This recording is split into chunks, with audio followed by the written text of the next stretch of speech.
Operetna priča za sva vremena.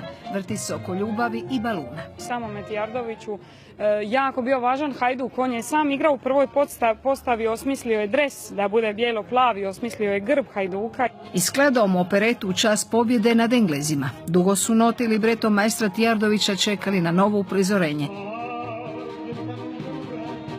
Grupa profesionalaca predvođena svestranom Jelenom Bosančić uz pomoć stotinjak studenata Splitske umjetničke akademije otpuhale prašinu s gotovo 100-godišnje priče.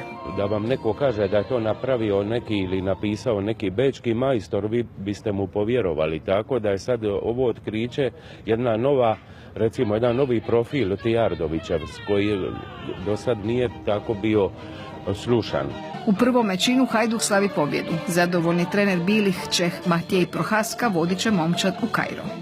Prije puta nogometna zvijezda Slavko i njegova Mila zavjetuju se na vjernost i ljubav. Taj Slavko je, da on je berekin, on je funcut, arlekin, zeza se, mlad je i sportaš. Ja sam isto bio sportaš, kužim taj vid odricanja i onda mi je jako malo adaptacije potrebno zapravo da bi ušao u ligu. Tea Požga i kraljice lopte, uloga Mile diplomski rad. Rođena Varaždinka željela bi, kaže, ostati u Splitu. Mila zaljubljena i osjećena, zaljubljena u Slavka, a Slavko mi je divan partner u predstavi. Milin otac, profesor Niko, igra ga Dubrovčanin Maro, o nogometašima ne misli najbolje. Pitam ga jer svladao splitski govor. Radili smo 3 mjeseca, tako da neće biti nikakvih problema. Ajde, čuje nešto, predstavite mi ovu moru na splitskome. A razumite? A ovo vam je mur, a? To ćete meni govoriti, a razumite? Znači vridi. A vridi? A vrijedi i trud studenata koji su Vremešnoj kraljici vratili scenski život.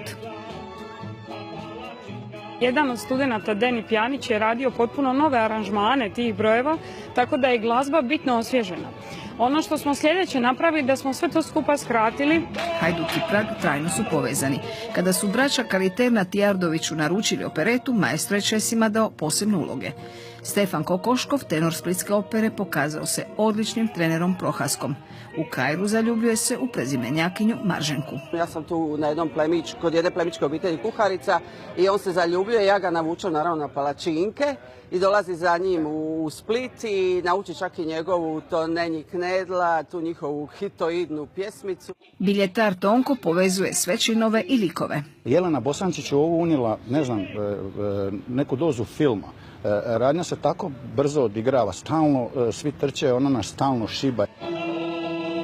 Kraljicom lopte Tijardović je napisao još jednu pohvalu najluđem gradu na svitu i Hajduku koji, kao i ljubav pod Marijanom, živi vječno.